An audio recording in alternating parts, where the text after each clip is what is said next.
अस्सलामु अलैकुम वरहमतुल्लाहि वबरकातुहू। क्या भारत को अपना नेशनल एंथम बदलना होगा? ये भारत का जो नेशनल एंथम है, क्या आप जानते हैं इसके पीछे हिस्ट्री क्या है? ये कब लिखा गया? ये क्यों लिखा गया? क्या इसमें वाकई भारत की तारीफ़ की गई है या इसके अंदर किसी और शख्सियत की तारीफ़ की गई है और भारत के भोले भाले नागरिक इसकी हकीकत से वाकिफ़ नहीं है?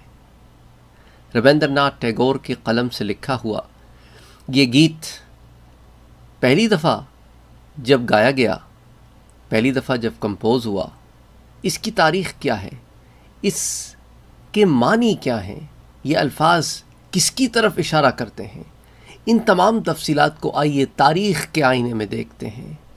कभी कभी तारीख़ बड़ी बेरहम होती है और ये बात जो मैं आपसे आज शेयर करने जा रहा हूँ, ये ऐसी बात है जो हिंदुस्तान, भारत, इंडिया के मुसलमान नहीं सिर्फ बल्कि हिंदू भी जानते हैं और कहते भी हैं। उनकी तकरीरें इस मौजू पर रिकॉर्डेड आपको यूट्यूब पर भी मिल जाएंगी और उनके रिसर्च वर्क आपको रिसर्च में भी मिल जाएंगे। तो आइए ज़रा देखते हैं माजी के पन्नों में से कि कौन सा पन्ना मुड़ा हुआ निकले। तो जी हाँ, बात हो रही है जाना गाना माना की, जो रविंद्रनाथ टैगोर ने लिखा, जिन्हें नोबेल प्राइज़ मिला। और उस ज़माने में नोबेल प्राइज़ उन्हें ही दिए जाते थे जिनसे ब्रिटिश साम्राज्य खुश होता था। अजीब सी बात है, चंद साल पहले राजस्थान स्टेट के कल्याण सिंह, जो बीजेपी के लीडर थे, उन्होंने इस बात को एक दफ़ा फिर उछाला कि Nobel prize winner Rabindranath Tagore के कलम से लिखा हुआ जाना गाना माना दरअसल ब्रिटिश एम्परर की तारीफ़ में लिखा गया था कि जब George V, the only British emperor, जब वो हिंदुस्तान आए तो उनकी तारीफ़ में लिखा हुआ ये गीत हिंदुस्तान का नेशनल एंथम बन गया। तो नेशनल एंथम से ज़्यादा ये ग़ुलामी का सबूत देता है, क्योंकि इसके अल्फाज पर अगर आप गौर करें तो आपको ये बात बहुत वाज़े होकर नज़र आएगी कि ये किसी एक शख्स की तारीफ़ में लिखा गया है। और वो शख्स कौन है?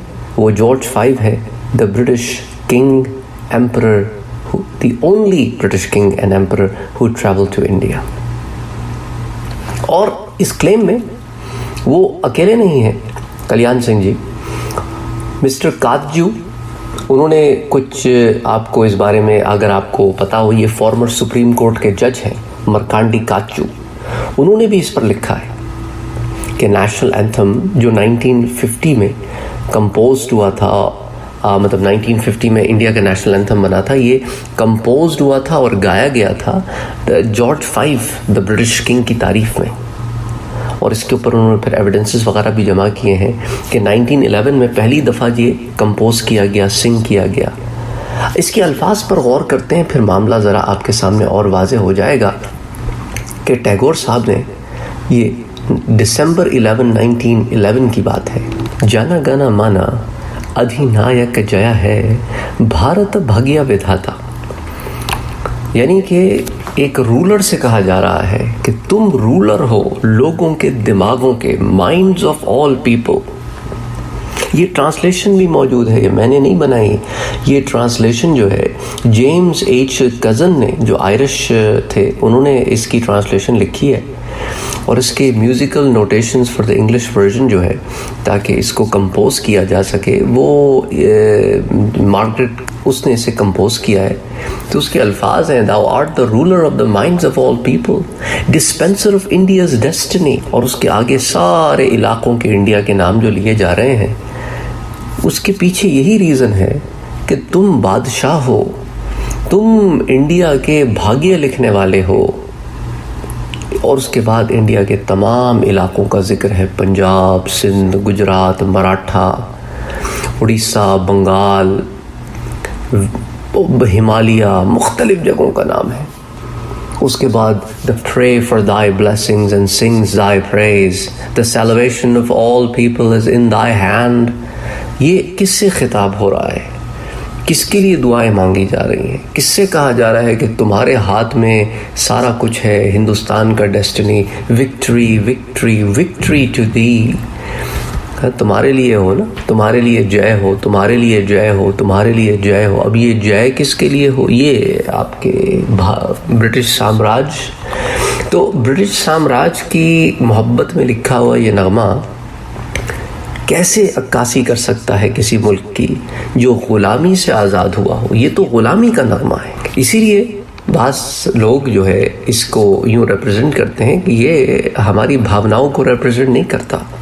जो भारत के नागरिक हैं, जो भारत के शहरी हैं, जो सिटीजन्स हैं, ये उनको रिप्रेजेंट नहीं करता। वो कहते हैं भारत भाग्य विधाता। इट डजंट मेक सेंस, क्योंकि भाग लिखने वाला तो अल्लाह है, खुदा की ज़ात है, भाग लिखती है। कोई किसी का भाग कैसे लिख सकता है? तो यही कुछ बातें हैं, आप इस पर गौर करें कि जिस कलाम में, जिस पोएम में ग़ुलामी की इतनी बू आती हो, वो एक इंडिपेंडेंट स्टेट का नेशनल एंथम कैसे हो सकता है? अस्सलामु अलैकुम व रहमतुल्लाहि व बरकातुहू।